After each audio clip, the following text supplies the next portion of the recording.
I realize it's been a hot minute since the last episode, and I'm not going to make excuses because no one wants to hear excuses, but here's my reasons. First of all, I got behind on writing and recording. I just got behind. And then I got a cold, which wasn't even that bad. It wasn't that bad of a cold, but it took my voice away, and it took forever to get it back. Finally, at one point, I thought, well, this is fine. I'm going to record a bunch of episodes because it's good now. And I just listened to them to edit them, and the voice was not back. The voice was not okay. No one wanted to listen to that. I didn't even want to listen to it to edit it. Scratch that, I had to re-record them all, which is fine, they'll be better. So I found a quiet place today to record some episodes. The issue being, I overheated and then my computer overheated within 5 minutes because it is 31 degrees and I really should have seen that coming. So, we're back in the apartment. There will be loud motorcycle noises, the fridge might come on. We're gonna roll with it. That's what I get for living on the best highway in Canada to ride your motorcycle. Motorcycle noises. But the point is, we are finally back today with an episode about creativity. So grab the worksheet and let's get into it.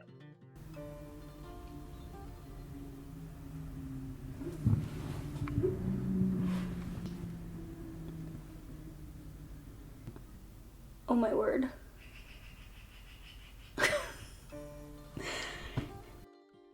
Welcome to another episode of the Northwest Podcast. We are going to talk about creativity. We know that using our creativity just leads to more ideas, more inspiration, more creativity. But I think we often hold back or try to be strategic with it. But the truth is, real creativity really flows when we sow all of the seeds with wild abandon, just letting it out with freedom and watching to see which seeds will grow. So grab your pen and the worksheet for this episode. You can download the printable worksheet at the link in the show notes or on the Northwest blog. The basics of using more of your creativity is to plant all of the seeds that you have. Every idea and whim that crosses your mind, every little spark of your imagination, plant that seed, no matter how small or how wild it seems, because you don't know which ones will take hold and grow into something you're really proud of. Here's a story for you to explain what I mean. This spring, I bought a packet of wildflower seeds to grow in my yard. It's the first time since I was a kid that I've planted any seeds, and I don't know if I had the same issue back then, but this time I only wanted to plant a few of the seeds, and then I put the packet on the shelf. For later, I guess? I had to talk myself into dumping the whole packet into the ground. I have no idea why I was rationing them or what I thought I needed to save them for, but once I finally had all of the seeds in the ground, I checked them twice a day to see if there were flowers blooming yet. I do know I did that as a kid too. I'm not big on waiting, and I was being so impatient that they aren't entire plants a day after the seeds went into the ground. The thing is, not all of the seeds will end up growing into blooms. So if I'd only planted a couple, there's a chance I would have ended up with 0 flowers. But how would I know at the beginning which seeds to pick and which ones to hold back? I couldn't have known. The only way to have something beautiful growing in my yard eventually this summer was to plant all of the seeds, to not be selective with them or ration them. The same applies to all of the ideas and sparks of creativity that we have. So how do you do this literally? To plant all of your seeds of creativity with reckless abandon. It sounds inspiring, but what does it even mean in real life? It means you'll start to keep track of every little idea you have. No matter how insignificant or how outrageous, write it down and take note of every last thought. Creativity is actually the way we make connections between ideas and use them to find solutions to problems that come up. But that can be a challenge if we aren't intentionally holding on to the pieces. On the worksheet for this episode, I've designed it to help you get started, but I recommend having a notebook or a page in your planner dedicated to writing down every idea that pops into your head and every urge of creativity that you can't get to right away. Write it down immediately. I'm a huge fan of bullet journals. Mine is always next to me, and wherever I go, I track everything in it. I call it my brain. Our brains are not for holding on to stuff. They're for solving problems and making connections. So my notebook is for holding everything. It's great for things like schedules and shopping lists, but I found it super helpful for creative projects and tracking and following ideas. Once you've planted all of your seeds, and you'll keep doing it, it's an ongoing thing. Don't stop their growth. If we know that some seeds grow into flowers and some just don't, then we know that some creative ideas take hold and grow. Some just don't grow into anything, and others can start to grow crazy like weeds. If you let them grow freely and let go of trying to control everything, you'll probably be amazed at the results. Sometimes the ideas we have will be the kind of weeds that push up through cracks in rocks. They're impossible to push down or to cut them off. If you have a really cool idea that inspires you, you can't tell yourself it's silly and that you don't have time for it.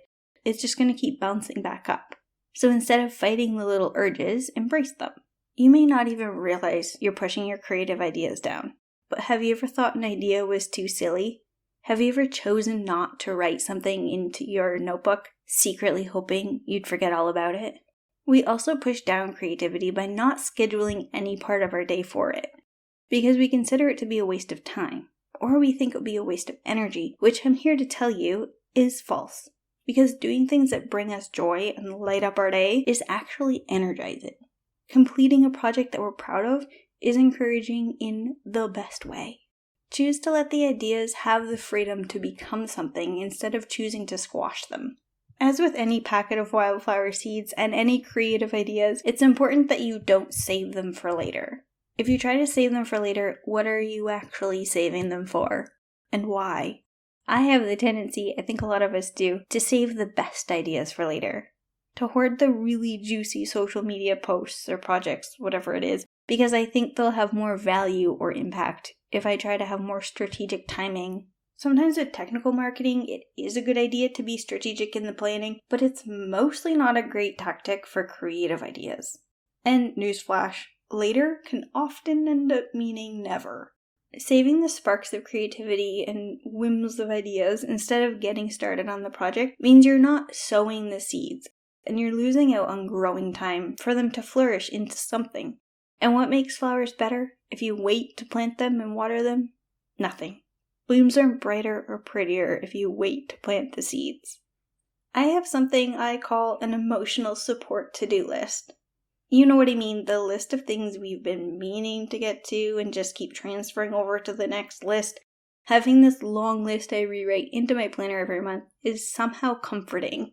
I have to intentionally remind myself to check off the things that aren't super urgent.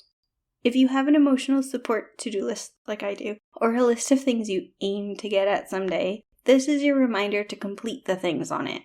Once you do, new ideas will come along and you can have a new list, but with fresh stuff on it. In episode 2, called Spring Cleaning, I have some tips on how to brain dump and tackle the projects that have been collecting dust on the old to-do list. It's worth a listen if it feels daunting. If you feel yourself saving creative ideas for later, name your reason for holding back. Do you think they will have more value or be better received if you wait?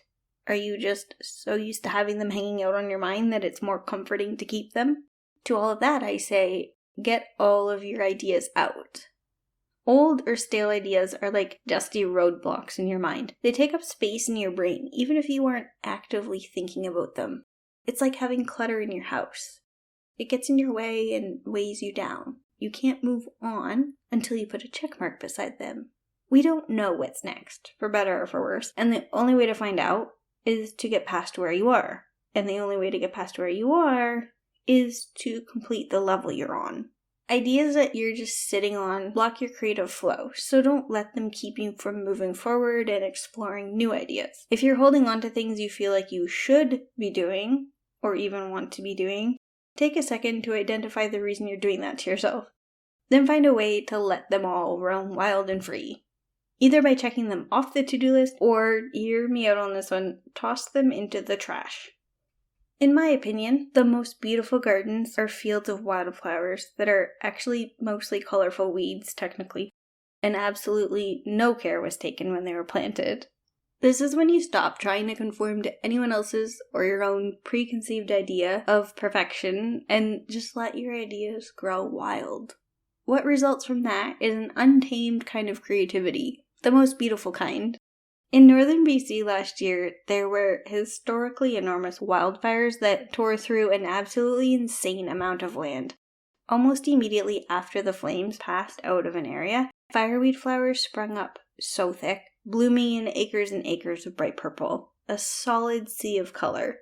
If we allow something beautiful to come out of struggle, it doesn't diminish the impact or the destruction of what had happened. The land affected by the fire will take decades and centuries to fully recover, but it doesn't mean that there can't be something beautiful in the meantime. The most beautiful fields of wildflowers took the opportunity when there was nothing to grow 1,000 million beautiful new creations. Circumstances don't have to be perfect, and our lives don't have to be flawless for us to deserve to be surrounded by beautiful things in our space. Allowing our creativity to flow out doesn't disrespect the seriousness of our situation, if that's what life is dealing us. But we can take the opportunity to hold something beautiful while the healing happens. A more lighthearted example of this is when people don't decorate their space because their apartment is rented or they aren't in their forever home. Whether or not this home feels temporary, you deserve to live in a space that makes you happy and peaceful. Paint the walls, hang the pictures, install the trendy light fixtures. It's all fixable before you move out. Whatever the circumstances are, don't hold back from creating something beautiful now, even if it feels like a transition phase that you're in. You'll notice on the worksheet that I've included a page to make a list for brain dumping your ideas, and a page that is just flowers and butterflies. This page is for the wild and careless, throwing around ideas without any structure. Okay, with that, let's talk about our mindset. When it comes to creativity and doing the things on the list we've made, we have a certain kind of feeling towards each of the items on the list. When we see them written or think about them, we feel like we should, we want to, or like we want to say never mind. It's important to acknowledge how we're feeling towards the things on our list because it will impact how long it takes to jump in on it, or whether we end up doing it at all. For example, when we feel like we should do some creative project, it's just another thing on our already very long list of chores. We don't need more drudgery or chores. When we feel like we want to do a creative project, we'll have fun with it, and we can be energized and encouraged from doing it. When we're able to identify whether or not an idea is actually important to us or not, we can either do it and have a great time, or say never mind and forget all about it. These are the ones we can throw in the garbage and stop letting them block our flow. The worksheet has a page to help you with this exact thing. Once you have your list of projects and ideas, you can assign a time to tuck into it, or you can identify it as never mind. It's amazing how freeing this is. Things to say never mind to are things that make you feel like it's an obligation when you think about doing them. If it won't make a difference whether or not you do it, or if it's important to someone else, then you aren't the one to do it for them. Let's recap. Creativity leads to more creativity, but only if you let it out, track your ideas, and act on them. The best way to experiment and get great results is to embrace the chaos and let your creative mind run wild. Watch those ideas bloom like a field of wildflowers. Don't take it all too seriously. Have fun with it. Allow it to be unpredictable and see what comes from it. That's the whole point of creativity. Your take action step for this week is to experiment with finding the best way to document and keep track of your crazy and weird and wonderful ideas. Set a time each week to review the list and put the next steps on your to-do list for the day.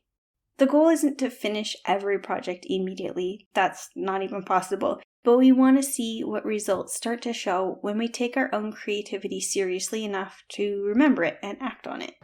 Happy creating! I'd love to know what you got out of this episode and what creativity starts to flow when you act on what we talked about today.